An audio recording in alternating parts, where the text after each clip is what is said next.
After installing Java, the next thing you want to do is to install an IDE, Integrated Development Environment. That is what we'll be using to code our Java. Now you have different options. You have Intellij, you have Netbeans, which is popular, you have Eclipse. But in my opinion, I think that Intellij is probably the best IDE for Java. So you head over to download. You search for Intellij IDE. Now you see Ultimate and Community. Ultimate is paid. For now, you can download Community, which is free and still gives you the ability to code in Java. So you download it. I'll put a link below. If you decide that you want to use Netbeans, you can as well download and install. If you are using Netbeans before and you want to continue using Netbeans, you can use that and you'll be able to follow the tutorial. Also, if you want to use Eclipse, that's fine as well. Now, when you install your IDE and at any point they're asking you for your Java path, they are talking about where the bin is located. So remember when we came here, came into the Java, came into the bin, this right here that we copied, you copy it also. So here is my Intellij.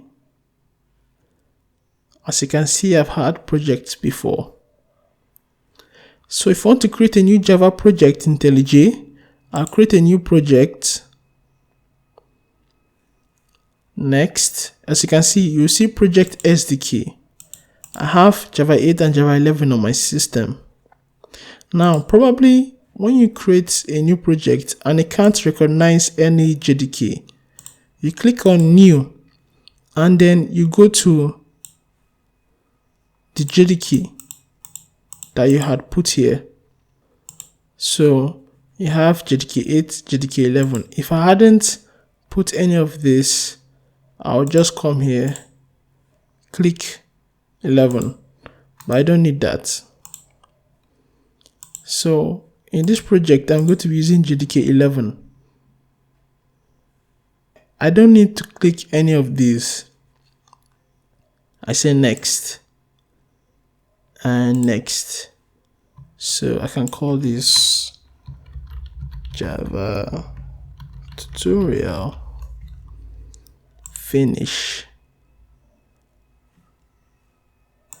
and you see your plain Java application. So I have something called source, SRC. This source is where your source code is. So if I go and see a new Java class and I say home, so now we have home and we say hello Lemobits students, and I run this.